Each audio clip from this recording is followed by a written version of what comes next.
प्रणाम। पिछले सेगमेंट में हमने बात की नाड़ी शोधन की। आज हम बात करेंगे the mechanism of pranayama. What happens in our body when we inhale exhale deeply. इसके लिए 3 चीज़ें याद रखना चाहिए। एक, हम जब श्वास लेते हैं वो किस धीमी गति से लिया गया। नंबर 2, हमारे लंग्स का क्या रिएक्शन रहा। नंबर 3, हमारे डायफ्राम कितने तने हैं। जब ये 3 चीज़ें याद होंगी, जब ये 3 चीज़ों पे आपका ध्यान रहेगा तो आप प्राणायाम अच्छे से कर पाएंगे। जैसे जैसे आप श्वास धीमी गति से लेते हैं वैसे वैसे हमारे लंग्स तनना शुरू हो जाते हैं। वायु प्रकोष्ठों से होते हुए हमारे एल्वोलाइज पर जाती है, ब्लॉकेजेस को खोलता है और धीरे धीरे ऑक्सीजन हमारे लोअर लंग्स में पहुंच जाती है, जहां पर O2 और CO2 का एक्सचेंज होता है। O2 हमारे शरीर के अंदर एंटर करती है और CO2 हमारे शरीर के बाहर निकल जाती है। और ऐसे ही अगला कार्य हमारा हार्ट को डिस्ट्रीब्यूट हो जाता है और हार्ट पंप करते हुए ताज़ा वायु हमारे हर एक सेल टिश्यूज तक पहुंचाता है, जिससे हम हेल्दी होते हैं और किसी भी बीमारी को काटने में यह सक्षम रहता है। उसके बाद जो अगला कार्य रहता है प्राणायाम का, वो हमारे पैरासिम्पैथेटिक नर्वस सिस्टम पर अटैक करता है।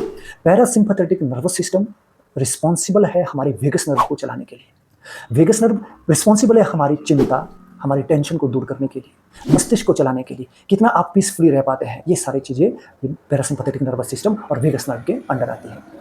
जितना प्राणायाम अच्छे से करेंगे उतना ही तनाव मुक्त रहेंगे, उतना ही चिंता मुक्त रहेंगे, उतना ही आपका ब्लड प्रेशर शांत रहेगा, सामान्य रहेगा, श्वास नॉर्मल चलेगा, आप आनंद में रहेंगे। उसके बाद न्यूरोलॉजिकल मैकेनिज्म जब आप देखते हैं तो इसमें एक अल्फा वेव होती है और एक थीटा वेव होती है। इन दोनों वेव्स को वो परिसंचालन करता है। जब आप EEG करवाते हैं तो आप देखते हैं कि इसमें अल्फा वेव की गति बड़ी है और थीटा वेव की भी गति बड़ी है। अल्फा वेव रिस्पॉन्सिबल है आपकी शांति के लिए और थीटा वेव रिस्पॉन्सिबल है आपके मेडिटेशन के लिए, ध्यान के लिए। इसके बाद जब आप शास्त्रों पे जाते हैं तो शास्त्रों में कहा गया है, चले वाते चलम चित्तम निश्चले निश्चलम भवेत। जैसे जैसे श्वास चलता है, जैसे जैसे आपकी श्वासें तीव्र गति से बढ़ती है, वैसे वैसे आपका मन भी चलता है, मस्तिष्क भी चलता है। श्वासें धीर होगी, श्वासें शांत होगी, आपका मन शांत होगा, आपके विचार शांत होंगे। आपने देखा होगा जब लड़ाई होती है, जब झगड़े होते हैं, सबसे पहले हमारी श्वासें चढ़ती हैं। चढ़ी हुई श्वासों के साथ व्यक्ति अपना आपा खो देता है। आपा खोने के बाद अपनी श्वासें सामान्य नहीं हो पाती हैं। जिस व्यक्ति ने अपनी श्वासों पर नियंत्रण किया वो गुस्सा नहीं कर सकता। गुस्सा आने के लिए आवश्यक है कि आपकी सांसें चढ़ें। इसीलिए प्राणायाम डिसिप्लिन देता है, इसलिए प्राणायाम आपको धैर्य देता है, इसीलिए प्राणायाम आपको पेशेंस देता है और किसी भी परिस्थिति का सामना करने में सक्षम बनाता है। जिस व्यक्ति की श्वास लेने की तकनीक सही होगी उसमें बीमारी नहीं आ सकती, क्योंकि ऑक्सीजन जितना भारी मात्रा में हमारे टिश्यूज तक, सेल्स तक पहुंचेगा, ऑर्गन्स तक पहुंचेगा, उतने ही हम हेल्दी होते हैं, उतने ही ज़्यादा ऑक्सीजन ब्लड के थ्रू हमारे हर एक बॉडी के पार्ट में पहुंच जाता है।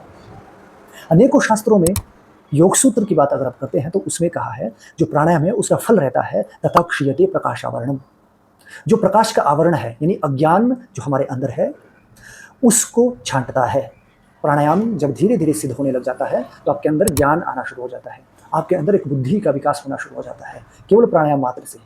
प्राणायाम का अर्थ यहाँ पे कुंभक का भी होता है। केवल श्वास लेना छोड़ना प्राणायाम नहीं है।